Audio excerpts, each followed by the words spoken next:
Graça e paz, amados. Vamos abrir a palavra do Senhor. O texto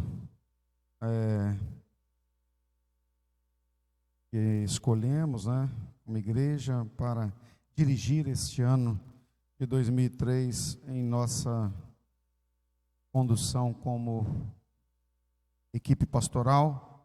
2 Timóteo, capítulo 2, verso 1. E nos forçar rapidamente a aprender o verso, que é o que nós vamos estar citando aí durante o nosso ano. Ontem compartilhamos a palavra no mesmo verso,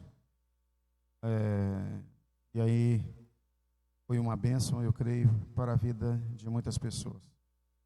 2 Timóteo capítulo 2, verso 1: Portanto, você, meu filho, fortifique-se na graça que há em Cristo Jesus. Todos juntos, vamos lá? Portanto, você, meu filho, fortifique-se na graça que há em Cristo Jesus.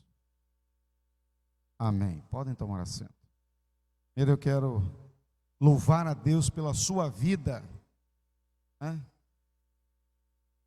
por estar aqui presente à noite. O nosso prazer é estar na casa do Senhor. Não tem nenhuma outra festa senão estar na casa do Senhor. Mas nós precisamos orar para que todos entendam e vivam Hebreus 11, 25. Não abandonar a congregação, como é costume de alguns. Não é? Então nós precisamos focar nisso e incentivar, estimular a presença dos nossos membros das células na celebração, pois é importante para a sua vida espiritual, e nós vamos ver isso na palavra de hoje. Eu vou compartilhar com você sobre o tema o discípulo na graça. É a vida do discípulo de Jesus na graça. Veja que Paulo, quando escreve aqui a Timóteo, ele diz assim: portanto, você, meu filho. Eu acho fantástica essa expressão, meu filho. Só quem é pai e mãe sabe o que é você ter um filho, não é verdade? Por mais que alguém tente entender, tentar compreender, mas só quando você é pai e mãe, você sabe o que é ser filho. Teve alguns, Vandenberg, não é diferente do que eu ouvi falar? É outra coisa. Ontem mesmo nós tivemos aqui também a presença de mais um nenenzinho que nasceu aí, né? A gente vê o pai todo bobo ali, o nenenzinho no colo, o José, no colo. Mas que cena bonita. Mesmo quando a gente vê o Vandenberg ali agarrado, Eu sei porque eu tive essa oportunidade quando peguei a Thalita no colo, saindo da sala de parto, levando a Thalita para o quarto. Que coisa, aquele entendimento assim: agora eu entendo que é carne da minha carne e que é osso dos meus ossos. Olha que coisa fantástica. Essa menina é da minha vida, é um resultado da minha vida. Então, quando no espiritual também geramos um filho espiritual e vemos esse filho, esse discípulo crescendo, amadurecendo, vamos falar que a palavra é pelo sentido positivo da coisa. O orgulho espiritual de Paulo foi enorme, a ponto dele escrever com propriedade: meu filho. E se você ler, e eu quero instar todos vocês a lerem as duas cartas de Paulo a Timóteo, nós vemos o valor que Paulo dava ao discipulado de Timóteo. E nós entendemos que precisamos ser discípulos, irmãos. Foi com a ordem de Jesus. Em Mateus capítulo 28, o próprio Cristo nos diz: ide, portanto, e fazei discípulos de todas as nações. Então, é nosso papel. Vimos também pela palavra de ontem que é a graça de Cristo Jesus. E esta graça de Cristo Jesus, ela precisa estar evidente na vida do discípulo. Então, a graça de Cristo Jesus na vida do discípulo, como que é isso? É a vida de Deus na nossa vida, como compartilhamos. Mas a vida de Deus na nossa vida, repetindo, que temos dito aqui constantemente, não é mais nossa vida. Não tem como você tirar da mão de Deus e dizer assim: eu vou voltar a me dirigir, eu vou voltar a tomar as minhas próprias decisões e continuar estando na presença do Pai. Não tem como. Ser fato evidente espiritualmente pela própria narração da parábola do filho pródigo que Jesus nos traz. Não tem como: Senhor, eu vou dirigir a minha vida, mas eu vou continuar na tua casa. Senhor, eu vou fazer o que eu quero, meu desejo comanda, e eu vou continuar sendo seu filho. É incompatível. Estou falando isso da relação Deus conosco, o supremo discipulador, o gerador, a seu filho. Quando alguém fala que vai dirigir a sua própria vida, ele se emancipa. Ou se emancipa de forma legal, menor, que torna emancipado, então passa a dirigir e tomar as suas próprias decisões da sua vida, ou até mesmo maior, que decide assim: agora eu sou senhor da minha vida e vou fazer o que eu quero. Numa escalada de vida normal, seria quando alguém diz isso, ele sai de casa. Ele tem que ou comprar um lugar para morar, ou alugar um lugar para morar. E aí ele vai poder fazer o que ele quiser. Ele vai poder comer a hora que ele quiser. Ele vai poder dormir a hora que ele quiser. Ele vai chegar em casa a hora que ele quiser. Ele vai decorar a casa do jeito que ele quiser. Mas até um adulto que mora na casa dos pais, ele ainda tem que engolir de vez em quando assim: ó, a casa é minha. As regras aqui são as minhas. Mesmo que seja um filho meio meia boca, que se insurja contra os pais, ele vai ouvir muito mais isso então. A comida que é feita lá, a comida que é servida lá, ele não pode intervir, não pode decorar a casa, não pode abrir e fechar na hora que ele quiser, porque não pertence o comando a ele. E aqui, gente, muita gente não entende isso espiritualmente. Quando você está no reino de Deus, quando você é discípulo do Senhor, o comando não é seu. A casa, embora você seja filho, não é você que manda nela. Não é você que arruma, não é você que decora, não é você que dita as regras. É o Pai. Repita comigo assim: é o meu Pai celestial que manda. Diga para o seu irmão: se você tem juízo, obedece.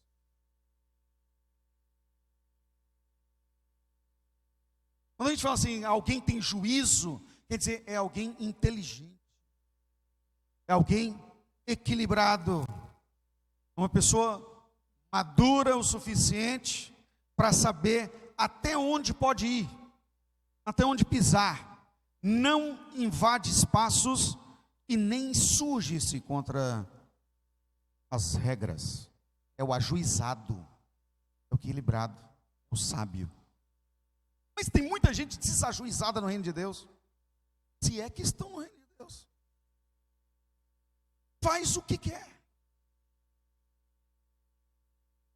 Chega ao ponto de dizer assim: hoje eu não vou na igreja não. Mas eu cheguei a uma conclusão espiritual, o seguinte, que não nos cabe essa decisão. Você que manda. O Senhor fala que nós devemos estar na casa dele o tempo todo. E ainda mais, tornar a nossa própria casa também templo de oração. Mas estar no templo é essencial. Se justifica você privilegiar estar em uma determinada reunião quando nós não temos a condição de ter um templo. Nós temos muitos países do mundo em que a igreja de Deus não tem a liberdade de ter um templo. Então as reuniões são nas casas. Mas aqui no Brasil, nós temos a liberdade, Deus nos premiou. Irmãos, nós somos premiados. Nós podemos ir na casa do Senhor todos os dias da semana.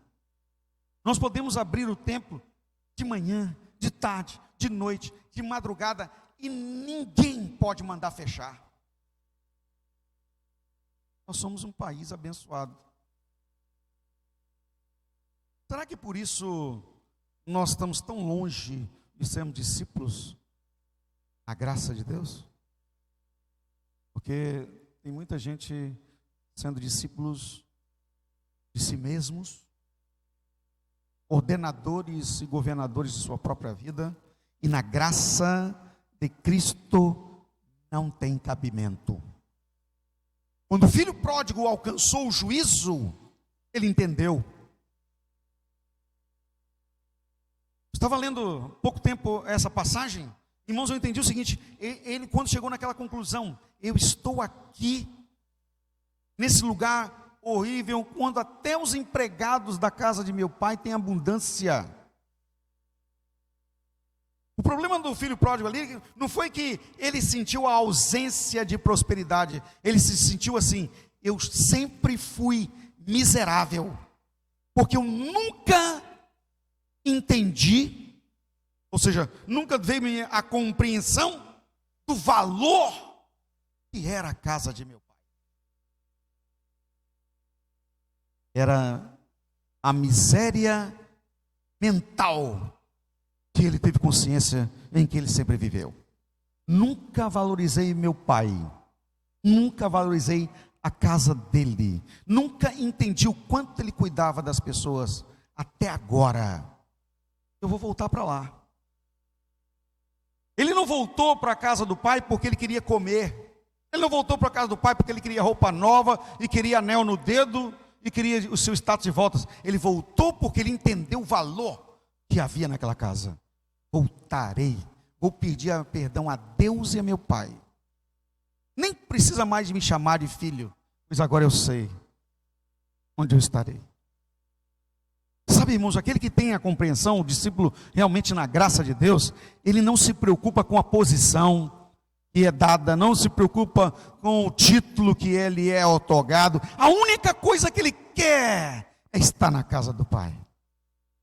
Eu me lembro quando eu entendi isso, irmãos, espiritualmente, eu não me importava de ser chamado ao ministério, não importava de ter cargo, eu estava o tempo todo na casa de Deus. E por isso mesmo que Deus me honrou. Para quem não conhece a história da minha ordenação, eu participava de uma igreja que tinha muita gente preparada. A maioria da minha idade, naquela época, na faixa dos 24, 25 anos, todos tinham um curso teológico, um bacharel de teologia, porque o nosso pastor era o diretor do seminário. Aí todo mundo ia para o seminário. Quando foi a primeira ordenação ministerial, porque só tinha um pastor na igreja, e a igreja cresceu, precisava de mais um pastor, 5 eram os candidatos ao ministério pastoral. 5. Imagina isso, uma igreja que tem 5 pessoas e 5 prontos para serem pastores, naquela época. Eu era o último que tinha chegado lá, não nasci na igreja, tinha vindo de outro lugar, de um outro estado, mas eles estavam todos lá. Hoje, pelo menos 3 deles são pastores. Outros 2, um continua no ministério de louvor e um outro está precisando de converter, porque ele nunca foi convertido, lamentavelmente. Estava lá na época. E você sabe que sempre onde tem os discípulos tem um Judas. Tem um problema. Sempre tem. Alguém que só aparece, mas não é. Mas 3 são pastores. E desses 5, eu era o menos apto a ser, pela situação própria na igreja. Mas Deus escolheu o menorzinho de todos. Quando no dia da escolha do ministério pastoral, nós tivemos uma situação que só a Hélida sabia. Eu saí de casa, era a hora da reunião. A reunião, se não me engano, ia ser de madrugada, né? Uma coisa assim, se não me engano. Ia ser uma reunião, parece que 1h da manhã, porque era o horário que todos poderiam estar. Na nossa igreja, naquela época, não tinha horário de reunião. Às vezes o pastor marcava reunião 2 da manhã, 1 da manhã.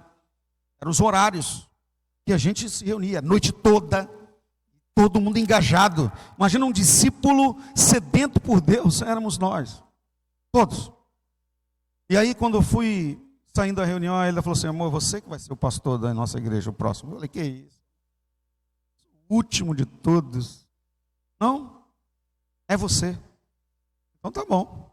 Fui assim, aquele dia eu vou te dizer claramente aqui para vocês, com todo o coração, irmãos, sem esconder nada. Sabe aquela palavra assim: e a ela está doidinha. Ela não sabe de nada, coitada. Eu ser pastor, próximo pastor, não fui totalmente incrédulo com o que a Hélida falou. Não estava esperando mesmo.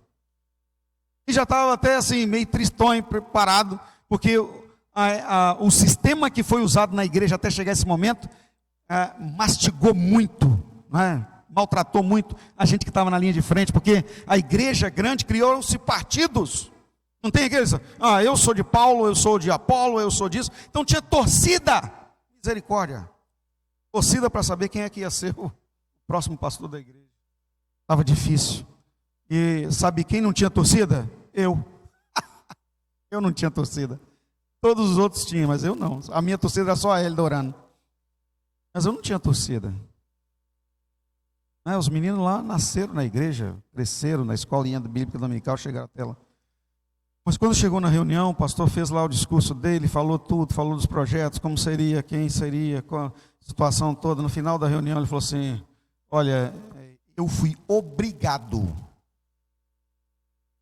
Falou dessa forma: eu fui obrigado por Deus a escolher quem eu vou escolher agora. A dizer quem foi escolhido aqui. Ele não falou que escolheu, não. A dizer quem foi escolhido. Eu fui obrigado. Minha primeira opção, aí era o cunhado dele. Era fulano de tal, meu cunhado. Mas Deus disse que não. Depois fulano de tal, aí ele foi falando. Eu não fiquei em último não, irmãos. Eu achei que eu ia ser o último. Aí ele falou assim: a última opção era aquele que hoje está desviado. É você. Falou bem claramente. Mas aí, como ele não falou meu nome, eu já comecei a tremer. Mas Deus me obrigou a escolher você, Robson.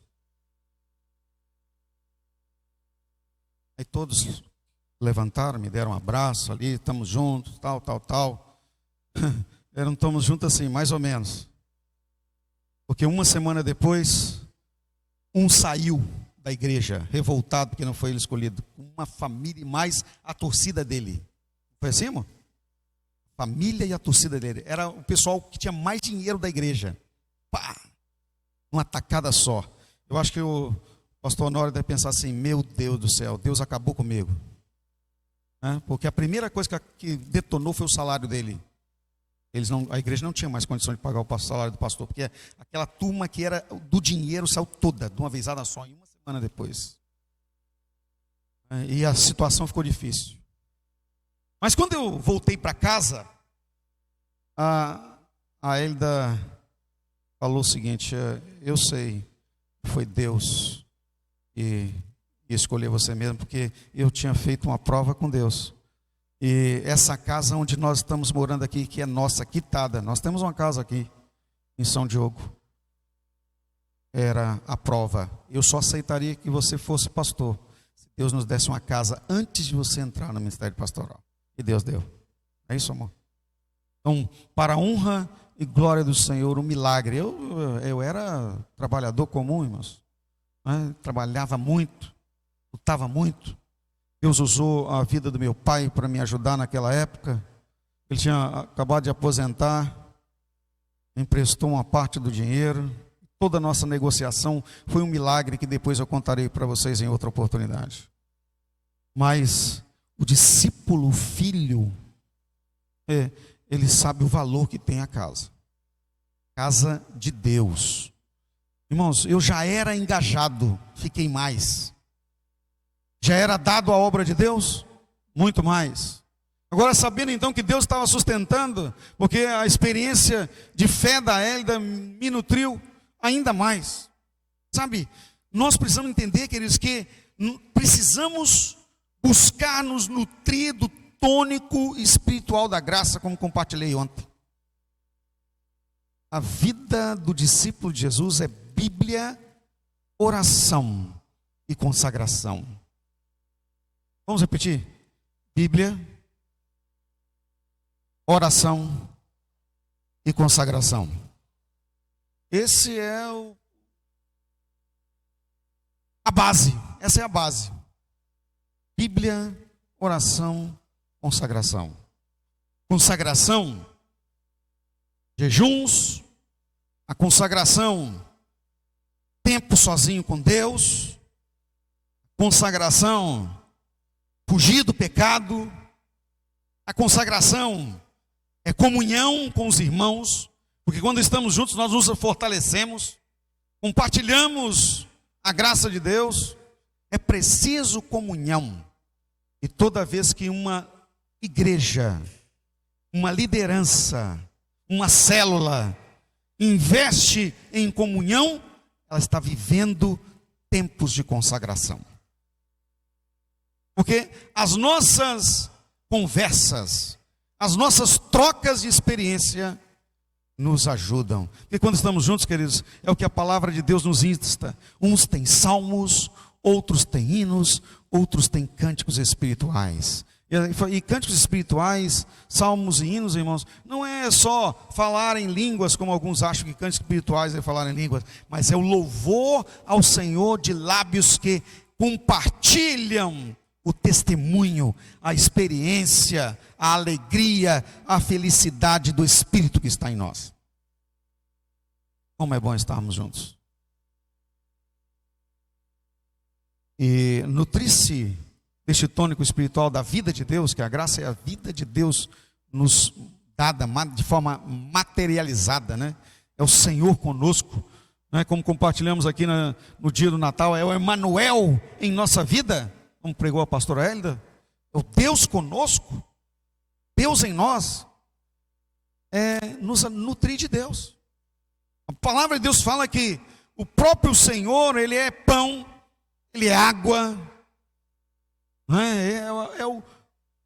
a nutrição plena, é pão do céu, pão vivo que desceu do céu. Jesus falou que Ele era o pão vivo que desceu do céu.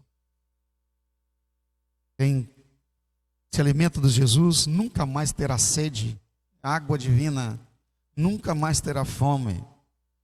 Então, dedicar aquele tempo de qualidade para o Senhor. A gente dedica tanto tempo para outras coisas.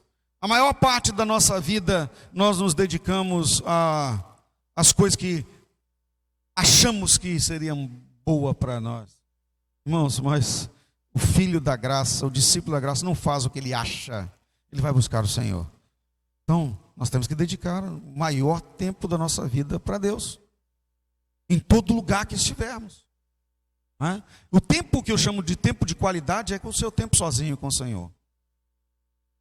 Todo discípulo tem que tirar um período de meditação na vida de Deus. Durante o nosso tempo sozinho com Deus, queridos, você pode ler a Bíblia, você pode ouvir uma música, você pode cantar um louvor a Deus, você pode tocar um instrumento para o Senhor, você pode escrever alguma coisa, você pode escrever um diário para Deus. Isso é muito importante. Dave Yong-Shu, ele escrevia um diário para o Senhor. O diário que ele chamava Diário da Fé. Todos os dias ele escrevia um desafio de fé. Ele escreveu aquele livro, Vivendo na Quarta Dimensão. É um desafio entre ele e Deus. E ele falava assim: estou grávido disso. Estou grávido daquilo. Até um dia que ele falou: estou grávido de uma igreja de mais de 500 mil pessoas. E a igreja chegou a 1.200.000 pessoas. Como que é isso? Nutrir-se da graça de Deus. Não é? Uma forma que eu acho mais fantástica de me nutrir da graça de Deus é ouvir testemunhos de pessoas desafiadoras. Como eu gosto de ouvir as histórias do homem de Deus, Billy Graham. Homens de Deus simples, pessoas de Deus maravilhosas. Gosto de comprar livretinhos que têm testemunhos de vida. Tempo atrás eu lia o testemunho da vida de uma família, um sobrenome até engraçado, Begbie. Eles não eram brasileiros, eram holandeses. Largaram a riqueza que tinham, família nobre, e vieram para o Brasil para pregar a palavra de Deus numa época dificílima, lá pelos idos dos anos 1900. Imagina isso. Pessoas ricas pegaram um navio, viajaram no navio, tempão naqueles navios a vapor para chegar no Brasil, para pregar a palavra de Deus. Pioneiros da Igreja Batista no interior de São Paulo. Pessoas que nos motivam, mexem conosco. E eu fiquei pensando naquela história: meu Deus, sair com os filhos tudo pequenininho, numa viagem de navio, numa aventura doida dessa, vender tudo que tinha, ir para um país que não tinha nem estrada, só para pregar a palavra de Deus para as pessoas. Aí quando eu falei assim, só para pregar a palavra de Deus para as pessoas, o Espírito Santo falou para mim assim: mas esse é o único propósito da vida de um discípulo, só pregar a palavra de Deus. Repita comigo: só pregar a palavra de Deus. A minha expressão foi pejorativa, só para pegar a palavra de Deus. Mas aí o Espírito Santo falou assim: é só mesmo pregar a palavra de Deus que é o objetivo da vida de um discípulo. Eu mesmo me dei uma cajadada.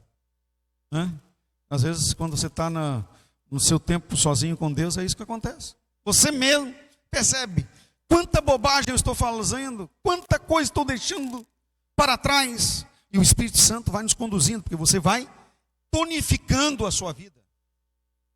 A palavra de Deus, testemunho, são vitaminas espirituais que nos tornam capacitados, em condição de compartilhar a palavra. E o discípulo, na graça, ele procura viver na graça de forma estimulada. Eu coloquei aqui como um ponto: viver na graça estimulada. Como é isso? Estimular a graça em nós, irmãos. A vida de Deus em nós. Você tem que buscar isso. Tem tanta gente que estimula em sua vida situações mundanas. Perde tempo com estímulos que não alimentam espiritualmente. E acaba derrotando a visão maior de Deus na vida, caindo dessa visão. Algumas coisas movem. Se tiver uma festinha, movimenta. Se tiver um evento, estimula. Se tiver salgadinho, bolo, refrigerante, estimula. Se tiver uma praia, estimula, um parque, um shopping. Mas nós, os filhos de Deus, não nos estimulamos pelas coisas daqui. Porque nós não amamos o mundo nem o que há no mundo. Nós nos estimulamos com a presença do Espírito Santo. O estímulo da graça. Porque nós não podemos achar que nós somos invólucros, capazes, perfeitos, para receber Deus em nós. Não. Nós somos falhos, pecaminosos, mas o Senhor misericordioso nos aceita, nos coloca na posição de sermos ao templo dele. Vós sois o templo do Espírito Santo, a morada de Deus vivo. Nós somos estimulados no Espírito. E o Espírito Santo me leva a fazer a pergunta a você: o que tem estimulado você a se movimentar? O mundo tem te estimulado. O que no reino de Deus também estimula são as inclinações ministeriais que nós precisamos procurar em ter. Não é?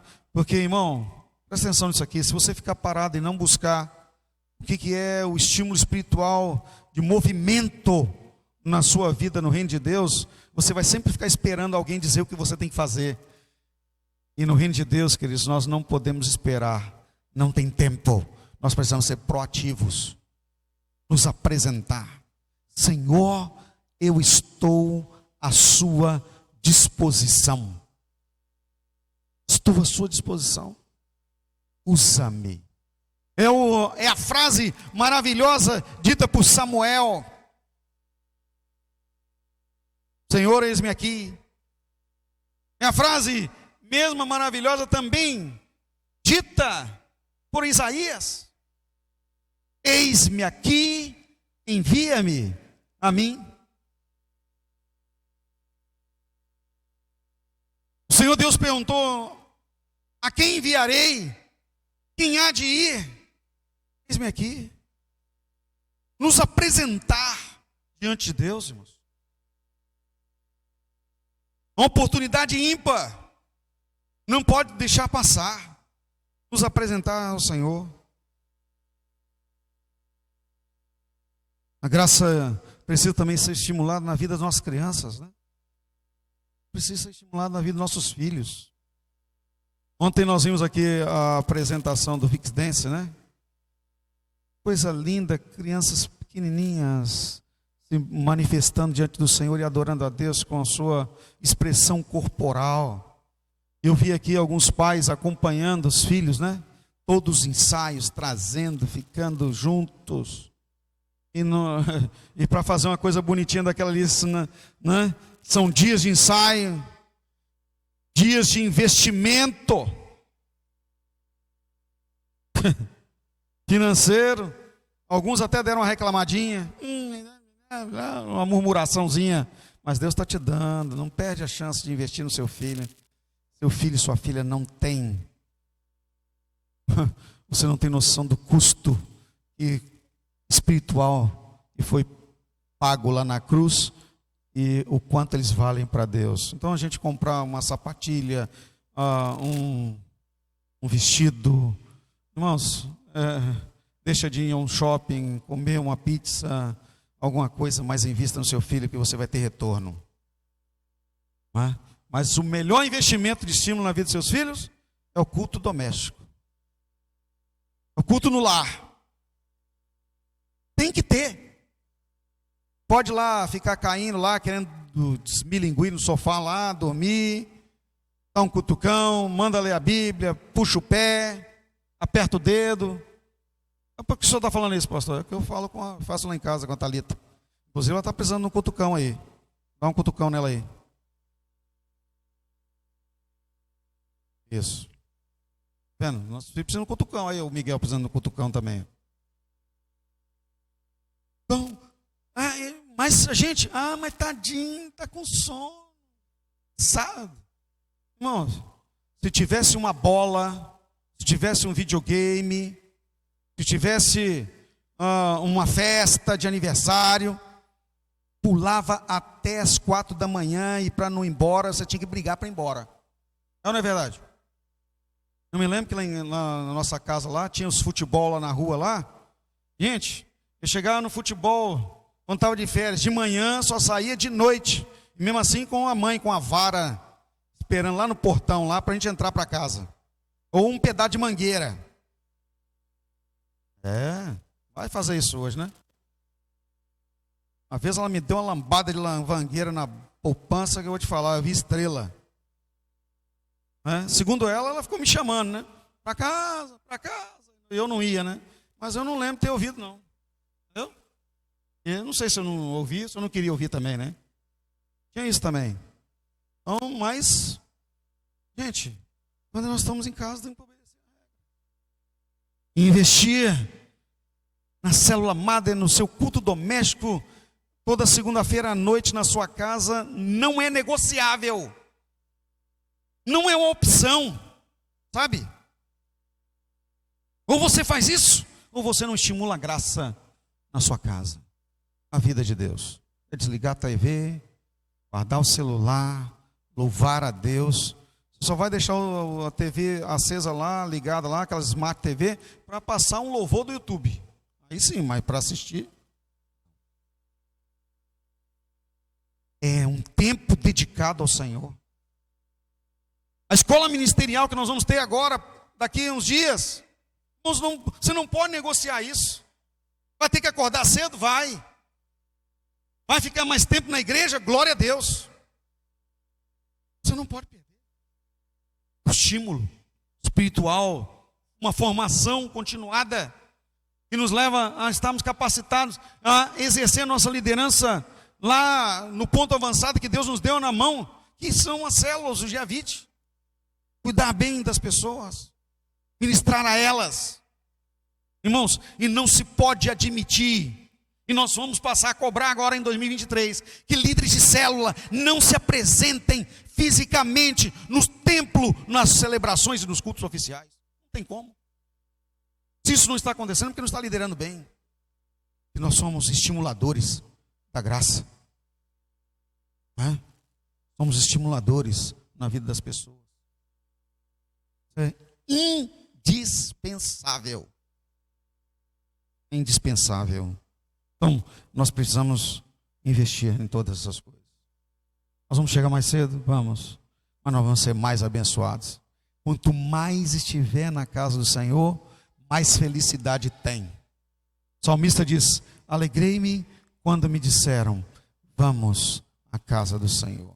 É uma felicidade estar presente. Não é? Nossos filhos participarem da escolinha, do culto infantil, do investimento que a igreja faz nessas áreas. Irmãos, nós só temos a colher. Para finalizar, um desafio e um alerta. O desafio é: não deixe a tua carne ditar o ritmo da tua vida espiritual. Esse é um desafio. Não deixar a carne ditar o ritmo da nossa vida espiritual. A nossa carne o tempo todo ela quer dirigir, mas ela não pode ser dirigida, ela tem que ser dominada, ela tem que ser controlada pelo Espírito. E só tem uma condição para ir uma situação e uma forma: é quando o Espírito Santo é Senhor da nossa vida. Se Ele não for Senhor em nós, nós não conseguimos controlar os nossos desejos e achamos que estamos bem, porque a carne, ela aliada ao mundo e incentivada pelo espírito maligno, ela é enganadora. Às vezes, e muitas vezes, na maioria das vezes, pessoas não estão possessas por espíritos malignos, elas são influenciadas por meio dos desejos pecaminosos da carne. E aí, está tudo muito bom, está tudo muito bem, não tem problema nenhum.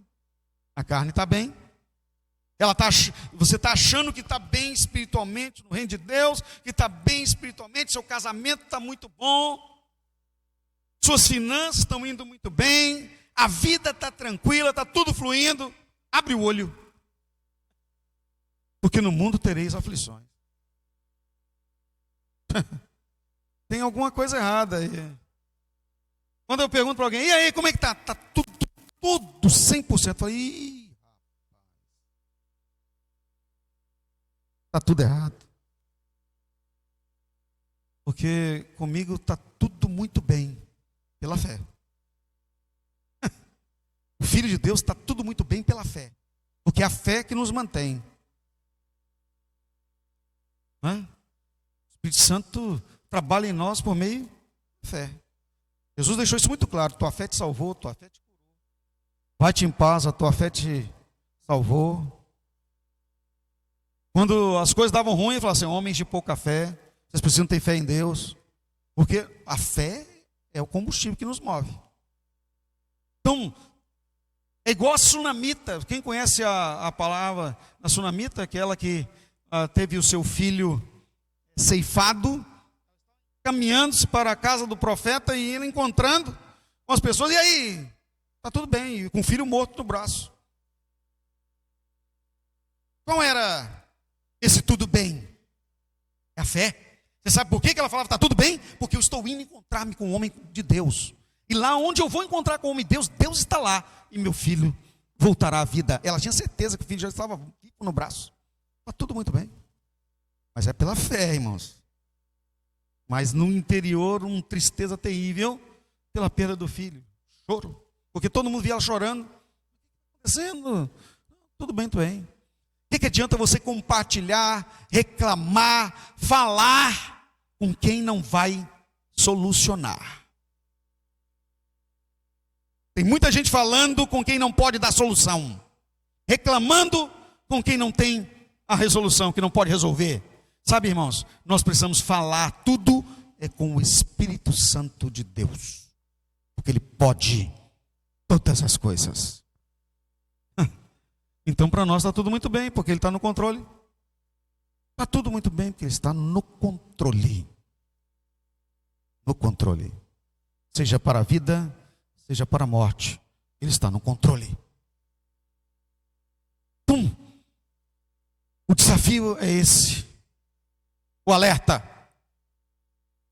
Guarda o que você tem, para que ninguém roube a sua coroa. O alerta apocalíptico. No livro de Apocalipse. Nós estamos em tempos desafiadores, tempos difíceis, tempos de pouca fé, tempos de frieza espiritual, de amor esfriado, multiplicação da iniquidade. Se multiplicar a iniquidade, o amor de muitos esfriará. E Jesus alertou que, se possível, esses tempos até enganariam os escolhidos. Escolhidos de Deus, aqueles que estão na graça por opção. Mas o aperto e a visão daqueles que estão à nossa volta engana tanto, gente, que parece que aquelas pessoas que estão numa situação de queda espiritual estão melhores do que nós.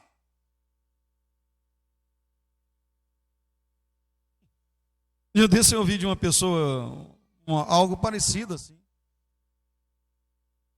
Imagina isso. Porque eu acho que eu queria ser como fulano de tal está hoje. Uma pessoa que se tornou muçulmana. Imagina isso, um membro da igreja falando isso comigo. Seria bom, talvez eu tivesse como a pessoa lá. Eu falei, está repreendido no nome de Jesus. Misericórdia, irmão. Pensa num negócio desse. Quantas lideranças largaram Deus? Esses poucos dias agora atendi no meu escritório um ex-pastor. Eu não acreditei na hora que eu vi que o camarada falou que ele era pastor. E aí, quando ele falou quem era o nome dele, eu fui pesquisar. E eu percebi quem era o sujeito há pouco tempo atrás. Irmãos, o camarada tem tatuagem até na orelha. Esse é um monstro todo rabiscado. Essas paredes de cidade que tem pichador. Não é?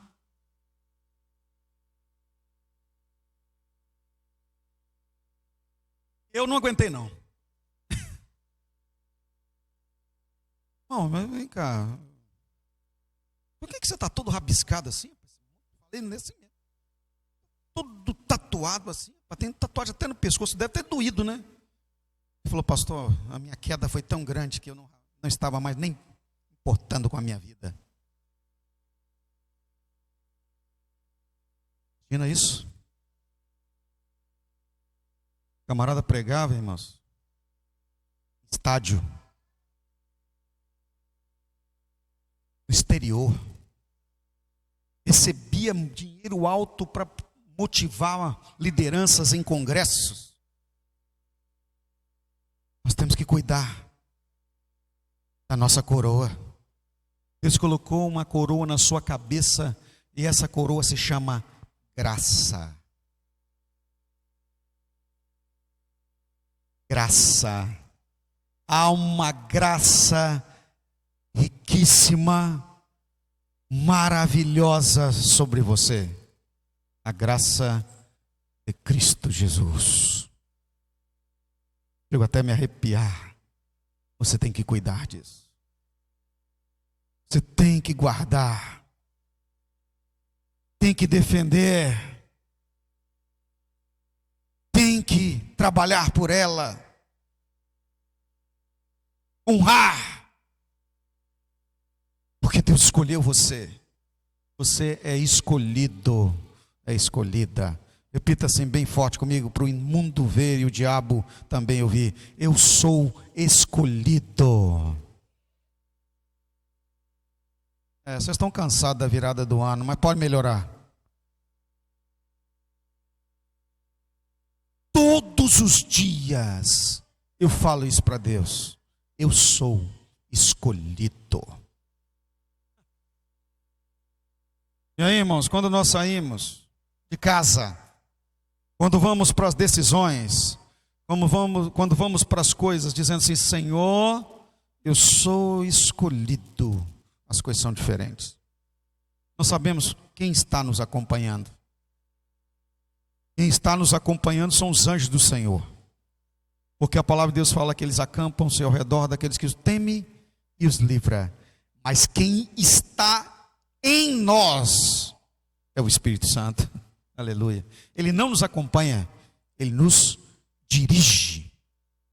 Diferente. Tem gente que acha que Deus acompanha ele. Não, irmãos, não é Deus que me acompanha, não. É eu que acompanho ele. Deus não anda atrás de mim. Sou eu que ando aonde ele manda eu ir. Ele é o diretor.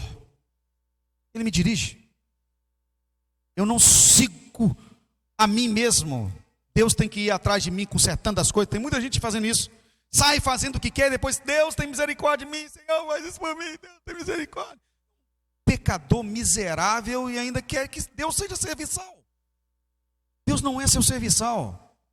Nós é que fazemos a vontade dele. E já sabemos que a vontade dele é boa, é perfeita e é maravilhosa. Amém? Você que tem a coroa da graça, coloque-se de pé agora no nome de Jesus. Nós vamos fazer uma oração de gratidão a Deus.